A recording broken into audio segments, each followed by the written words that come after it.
it's hard to just keep, fighting against it consistently. Very tiring. You find yourself, getting tired just because you've, had a conversation with someone, because you're trying to sort of not have these thoughts, intrusive thoughts and odd thoughts going on at the same time you're trying to be normal. It's almost as if you're always fighting a losing battle, and it gets you down.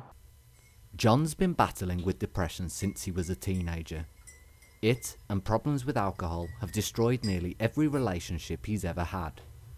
Although he was able to beat his addiction to alcohol in 2003, depression continued to have a drastic effect on his life and well-being. 90% of the time, it would be if I'm driving along the motorway.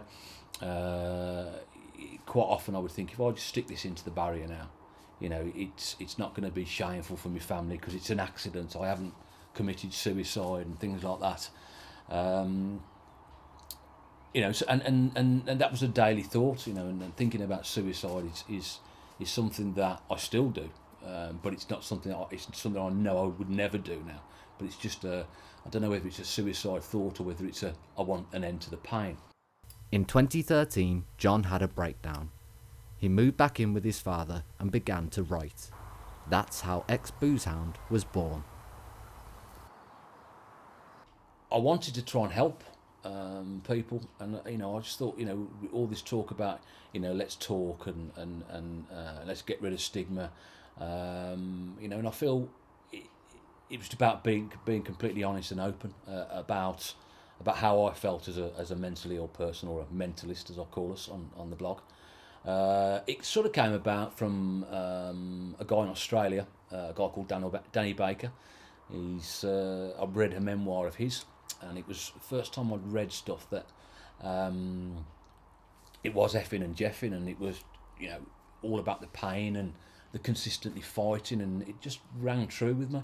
And I just thought, well, I don't read a lot, and I'd bought this and I'd read it all in the one day, even though I was going through quite a bad time when I was really struggling to concentrate, and it just captured me. And I sort of thought at the end that if his words can sort of, I've actually spoke to him about it, on Twitter and stuff like that, and said that your words, your memoir reignited my fight. It sort of thought, okay, I can fight against this, and I just thought, well, maybe through my words I could do the same for others. Today, John's Ex-Booze Hound blog has readers from all over the world. He has over 1,000 Twitter followers and regularly speaks with other people suffering with mental health issues through his blog.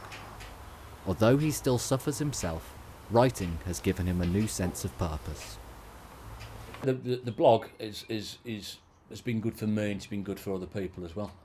I get a lot from it, because I find that it sort of, although I don't read a lot of it back, it makes sense of stuff in my head as I write it out on the iPad, and I get messages from people as well, saying that my words have helped them and those sort of things. And I've got a couple of examples of people saying that without my words, without my blog or something we've spoken about, that they think they would have killed themselves. And I mean, like I say, with a depressed mind, you always think I've never achieved anything in life. But realistically, if I never achieve anything else, then one or two people that are still here because of some words that I've put on a blog, well, there's nothing that's going to be better than that. So, it's worthwhile carrying on.